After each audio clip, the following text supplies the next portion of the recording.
Hello, everyone. Today, we're going to dive into a powerful story from the Bible that teaches us about faith and obedience, even when things are tough. It's a story about a man named Abraham and a huge test of his trust in God. God first called Abraham to leave everything he knew, his home, his family, his country, and travel to a new, unknown land. Imagine the courage that took. We see Abraham and his wife Sarah packing their belongings with a mix of uncertainty and hope on their faces. He promised that Abraham would become the father of a great nation, with descendants as numerous as the stars in the sky. We see a shot of a vast, starry night sky, with Abraham looking up in awe. This seemed impossible. Abraham and Sarah were old, and they had no children. But Abraham chose to trust God's promise. He and Sarah set off on their long journey, not knowing where they were going, but believing that God would guide them. We see Abraham and Sarah traveling through a desert landscape, their faces showing determination. Years passed, and finally, God's promise came true. Abraham and Sarah had a son, Isaac. He was the light of their lives, a miracle from God. But God's test of Abraham's faith was not over. A heartwarming scene of Abraham, Sarah, and a young Isaac as a happy family. One day, God asked Abraham to do something unimaginable. He asked him to take his beloved son, Isaac, to a mountain and offer him as a sacrifice. Can you imagine the heartbreak and confusion Abraham must have felt? Abraham and Isaac walking towards a mountain, Isaac carrying wood. Abraham's face is filled with sorrow and inner conflict. With a heavy heart, Abraham obeyed. Just as he was about to act, an angel of the Lord called out to him, telling him to stop. Abraham looks up and sees a ram caught in a nearby bush. A dramatic and emotional scene. Abraham has built an altar and Isaac is on it. Abraham is raising a knife, his eyes closed in anguish. The camera focuses on his hand, trembling. Then, a bright light as an angel appears, and Abraham looks up to see a ram caught in a thicket. God had provided a sacrifice, a substitute for Isaac. Abraham had passed the ultimate test of faith and obedience. He had shown that he trusted God completely, even with his most precious gift. This incredible story teaches us that true obedience comes from a place of trust. It's not always easy to follow God's path, especially when we don't understand it. But like Abraham, when we choose to obey, we open ourselves up to God's blessings and his perfect plan for our lives. So let's remember to listen for God's voice in our own lives and have the courage to trust and obey. God promised Abraham he would become the father of many nations if he obeyed, a seemingly impossible promise. He faced challenges, but his faith never wavered, and he followed God's guidance. With a heavy heart, Abraham prepared to obey, believing God would provide a way. This story teaches us that obedience to God isn't always easy, but it leads to his blessings. So, let's remember to listen to God's voice and trust him with all our heart.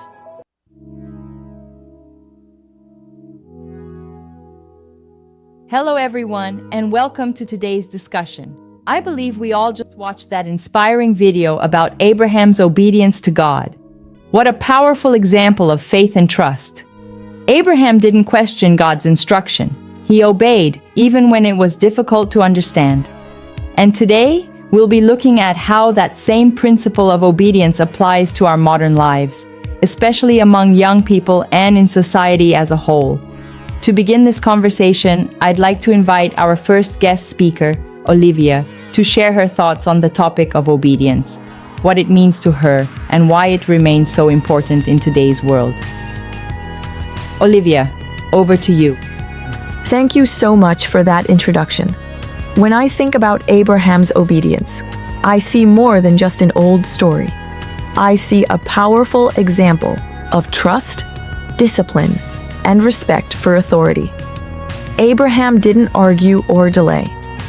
He simply obeyed because he believed that God's instruction had purpose. Today, obedience may sound like a small word, but it's one of the hardest things for many young people to practice. We live in a world that celebrates freedom of choice, and while that's important, many have misunderstood it as freedom to ignore guidance, rules, or values. Obedience isn't weakness, it's strength under control. It's about choosing to do what's right, even when it's not popular. Whether it's obeying parents, teachers, or moral principles, obedience builds character and shapes our future. It's really a great honor to be part of this discussion. My name is Sophia. Well, I think obedience is one of the most important things children should learn today, even though it's becoming rare. Many young people want freedom, but real freedom comes with discipline. I've noticed that too. Many young people now see obedience as weakness, like it means you can't speak for yourself. You know, when I was younger, I used to think my parents were just being too strict, always saying, "Don't go there, come home early," or "Do your homework first." I felt like they didn't understand how I felt or what I want. But as I got older, I began to see that obedience is really for my own good. When they said, "Don't walk alone at night," it wasn't to control me, it was to protect me. When parents correct us or give instructions, it's not to make our lives hard, it's to guide us. For example, when they tell us not to hang out with bad friends, it's not control, it's protection. Another fact is that when we obey, we save ourselves from many mistakes. Obedience is like training. If you can't follow small rules now, you won't manage bigger responsibilities later. Even in the Bible, as we see from the video, Abraham showed obedience when God asked him to do something very difficult, and because he obeyed, God trusted and blessed him greatly. That story reminds me that obedience brings favor and a whole lot of blessings, not punishment. Obedience also means listening at school, respecting teachers, and doing the right thing even when no one is watching. It shows maturity. I believe that obedient children are the true leaders of tomorrow. That's so true, Sophia. Of course, obedience is not just about rules. It's a seed that grows blessings. The Bible says in Ephesians 6:1, "Children, obey your parents in the Lord, for this is right." Then it adds, "that it may be well with you, and that you may live long on the earth." That means obedience comes with reward. When we obey our parents, we gain peace and trust at home. It's not just a rule, it's a principle for a good life. When we obey our teachers, we grow in discipline and wisdom. And when we obey God, we open doors to divine favor. Even in the modern world, employers and leaders trust people who can take instructions seriously. Obedience is one of the fastest ways to grow. It teaches patience, humility, and responsibility. And something I've learned, obedience is also about the heart. It's not just doing what someone says, but doing it with the right attitude. When you obey with respect, it changes how others see you and how you see yourself. Let me share a very simple, powerful story that shows how obedience can actually save someone from serious trouble. There was a young boy named Daniel, a smart high school student who loved hanging out with his friends after school. One Friday afternoon, his friends invited him to a party that was being held at someone's house. They promised it would be fun, and everyone was going. But just before Daniel left home, his mother reminded him, "Please don't stay out late tonight. Come straight home after school. You have a big test coming up on Monday, and I want you to be well prepared." Even though he really wanted to go, Daniel decided to obey. He came home right after school, feeling a bit sad but at peace. That night, something unexpected happened. The party got out of hand. The police were called because of noise complaints, and some students were caught with things they shouldn't have been doing. The school later suspended a few of them. When Daniel heard what had happened, he was shocked. He realized that by simply obeying his mother's instruction, he had avoided not only trouble but also a record that could have affected his future. The exact reason Daniel was saved was simple. He chose obedience over pressure. He trusted his parents' wisdom, even when it didn't make sense at the moment. That one decision protected his reputation, his peace, and even his future opportunities. And that's the beauty of obedience. Sometimes it doesn't feel rewarding right away, but it always leads to safety, growth, and blessings in the end. And that's exactly why obedience matters. It's not about control, it's about protection. Daniel didn't realize it at first, but his parents' instruction saved him from the trouble that he couldn't even see coming to him. So when we talk about obedience among youths today, it's not just about following rules, it's about trusting guidance that leads to safety and success. I just remembered another interesting story of how showing obedience is relevant in every part of the society today. Let me give a clear example from everyday life. A few months ago, there was a young delivery driver named Mark. He had just started his job and was eager to prove himself. One afternoon, he was running late for a delivery, and the traffic light turned red. For a moment, he thought about speeding through, since the road looked empty. But then he remembered his training and decided to obey the traffic light.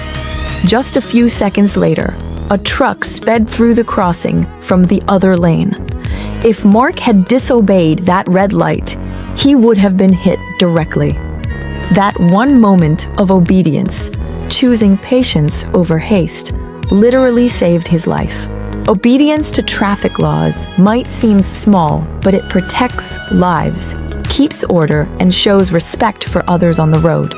When drivers obey signals, speed limits, and safety rules, accidents reduce, people feel safer, and communities thrive.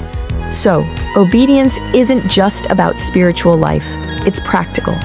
It's what keeps families from losing loved ones and helps society function smoothly. Mark's story reminds us that obedience is never a waste of time. It's often the reason we're still safe, alive, and able to move forward. Thank you, Olivia, for that insightful points, and especially for that touching story about Mark. His experience truly captures the essence of what we've been discussing. That obedience, whether to God, parents, or simple laws, is not about restriction, but about protection. Mark could have ignored that red light and faced a tragedy, but his decision to obey gave him something far more valuable: his life. And that's exactly what obedience does. It preserves, it protects, and it blesses. From Abraham's faith to Daniel's wise choice, and now to Mark's obedience on the road, we can clearly see that obedience is still as relevant today as it was in ancient times. It's what keeps our families united, our roads safe, and our hearts at peace. Now, let's move a bit deeper. How does obedience show up in specific areas like the health sector? Sophia, let's start with you. What do you have to say? Thank you, Anna.